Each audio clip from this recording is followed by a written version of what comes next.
Hi, I'm Jason Morrison with Ability Ministry, and this month's training video, we're going to talk about social media.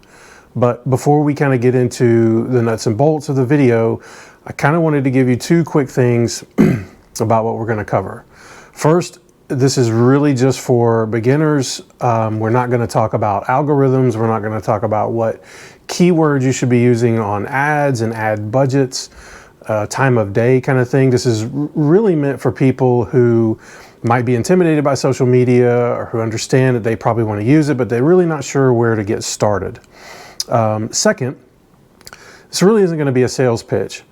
I have watched a lot of videos where they made a lot of sense only to get to the very end and then realize I've got to pay $700 for something just to kind of get started. So my goal for this video is that by the time you're done, if you're not using social media at all, that you'll have some free tools in place so that as soon as this is over, you can go ahead and get started. So with that being said, if those two things sound good, then keep watching.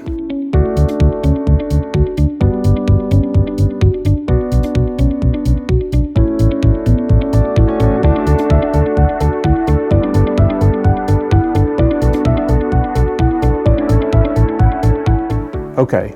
Why social media? I read recently somewhere where it said that this has been the biggest shift in communications in the last 500 years. And by this, obviously, I mean the coronavirus. Everybody is online. It's really the only place that most of us can meet nowadays. So that alone is a great reason as to why we should be using social media. Second of all, if you're a disability ministry, you're obviously not swimming in a gigantic budget. So social media is free. It's free to create an account, it's free to post, it's free to interact. So it fits every single person's budget. The first thing though, to get started is you don't want to just create an account and just start throwing things out there. The first thing you should do is to determine your audience, who it is that you're trying to reach. What is it that they need to know about you? What is it that you want them to know about your ministry? Those kind of things are what you should be considering before you even put anything out there. Once you have an idea of who it is that you're trying to reach, that is when you should pick a platform. Hopefully you haven't had a pastor come to you and say, hey, TikTok is just the coolest thing ever. We should be using TikTok. Go ahead and create an account. I would probably argue and say that just because a platform exists does not necessarily mean that you should be on it and you should be using it. By all means, get on there and register your name so that you can reserve it. But just because a platform is there doesn't really mean that's where your audience is. If you are trying to reach a specific demographic and none of them are using TikTok, then why waste your time on that platform creating content and trying to interact and build something? It's really not there. So where your audience is going to be key for the kind of content that you're creating, who you're sending that out to. And also it's when you're putting content out there, it's not just throwing things at a dartboard. It's not just random. It's not constantly asking for things. It's not putting material out there. Sign up for this. Do this, do this. It's not a constant, what I would say, a constant ask. I want you to look at this like it's a two-way street, very much give and take kind of conversation. So that should determine what kind of content that you're creating. And you might be thinking, well, that sounds great and all that, but I don't have time to do this. It's frustrating. I don't know how often I should be doing it. And all of those things are okay. I would say it's important to just get started and to start that conversation, creating some material and putting it out there. It doesn't have to be professionally produced and mind-blowing amazing. You don't put the pressure on yourself of everything that you create. It's going to have to go viral that day and increase your followers a drastic amount. I wouldn't get hung up so much in the numbers. I would focus more on what it is that you're wanting to talk about and who you're wanting to talk about too. So with that said, a long time ago, I was in charge of creating social content for a company, and I would probably say that we were pretty aggressive with the amount of content that we were creating. And it quickly became overwhelming. I had no idea what I had posted or what I had scheduled or what channel it was on, and it became too much. So what I did was I just created a calendar, and then I just started making notes based on the time of day that I had things scheduled, what I was posting, and on which platform. And so if that was going to be beneficial to me, surely it's going to be beneficial to anyone else. So what we've done, and again, this goes back to, this is not a sales pitch kind of thing. We have a free social media planner. And just so that folks don't get overwhelmed, this is just really a week glance, so that you can block off an hour or two of your time. You can sit down and you can say, okay, we've decided that our audience is going to be on Facebook and Instagram. Our chart covers Facebook, Instagram, and Twitter, but it allows you to put Monday through Sunday, and you can put the dates on there. And so as you create content, you can put all of that information on that sheet. And in that way, if you have the time to schedule the things in advance, you at least know what you're talking about. You're not duplicating content, and you can also spread out what it is that you're trying to say. And so you might also be like, well, that sounds awesome, but we're just now getting started, so we have no idea what to post. And one of the things I can do is I can put in the description a download, free PDF with some ideas in case you get stuck. But if you just look around you, there is a ton of content that you can share. You can do a quick video highlight of your volunteers or your ministry staff. You can do fun interviews with them. Again, it does not have to be professionally produced. We have a great tool with all of our phones. You can share information about what you have learned last week, what you are going to be learning, maybe a memory verse. If you've done the verse, if the class has learned it in sign language, you can share that.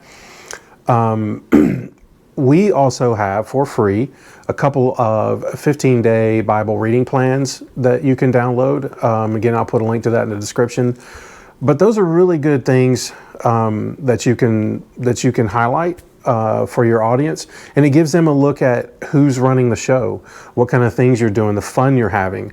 And also, I would encourage you to take video as well. People love video. A video of your class singing a verse or doing sign language. That kind of stuff is great. One of the reasons why I also like video is that you technically also have a photo in it as well. So while you're filling out your sheet, maybe on Monday you're sharing a video of the class singing. You can also open that up on your phone, pause a section of that video and take a screenshot. Next week, you can share that photo. So it gives you another way of looking at content, because I get it. It's really hard, almost impossible at times, to manage volunteers, run a class, especially a class where folks might be pretty active. You don't necessarily have the time to pull out your phone and record every single thing that happens. But when you do have that opportunity, you have to make the most of it, and then also figure out the best way to utilize as much as you have to spread it out. One of the advantages of the calendar is it'll help you establish a cadence of when you're going to post. And I think you could probably find an article for just about whatever it is you want. You can find an article that says you have to post every single day. You can find an article that you have to post twice, or somebody says just post whenever you want. Whatever it is that you establish, I think that it's important to use that calendar as a way to keep that going. You can look and you can say, wow, we haven't really posted anything in 3 days. It's probably not good. We need to get going.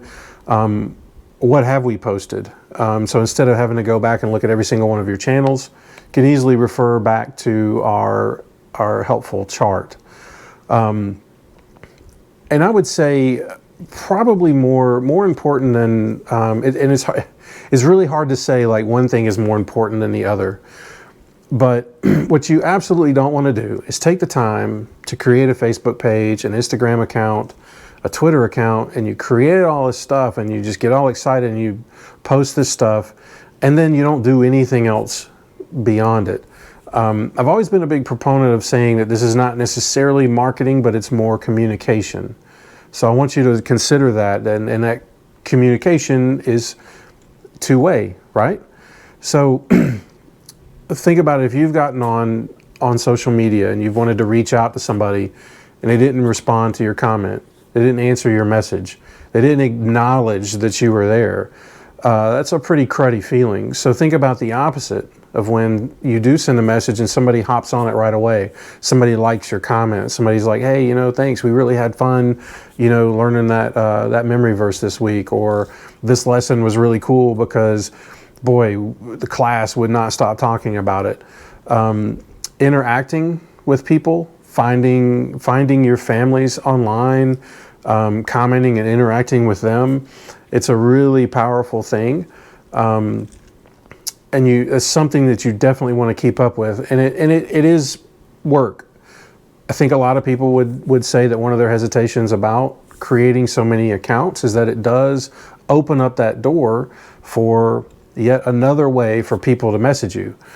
But I would look at it as an advantage. Here is another way for people to reach out to you and find you. Maybe they don't want to pick up the phone and call. Maybe they're not comfortable coming into the building, but they can come and visit your social media account. What better way to give people a preview of your space and the class and the fun than for them to see it in advance and maybe be a little bit more comfortable with it, and then to also have a chance to interact with you. I said that this wasn't a sales pitch, and I guess this is a tad bit of a lie, but it's not super expensive, so I'm okay with putting this in there. But we do have a graphics package that our president Ryan Wolf developed. What does the Bible say about disability? And it's really cool. So we have a blog post about it. You can download this. There's a PDF, and Ryan did an awesome job at putting together a ton of verses where the Bible speaks directly about disability. And then what we did is we converted them into graphics that are already sized for each platform. So there's some Instagram ones, Facebook and Twitter, and you can download those. And those are great for when you're like, I'm kind of stuck. I don't really know what to post, and I'm frustrated. Those things are great, and those are great conversation starters. And I believe that package is only $5 or $6. So I don't feel bad throwing that in for a sales pitch. So just to kind of recap everything, so before you end this video, I promise that you'd be able to take some of this information and apply it instantly. So first of all, figure out who your audience is.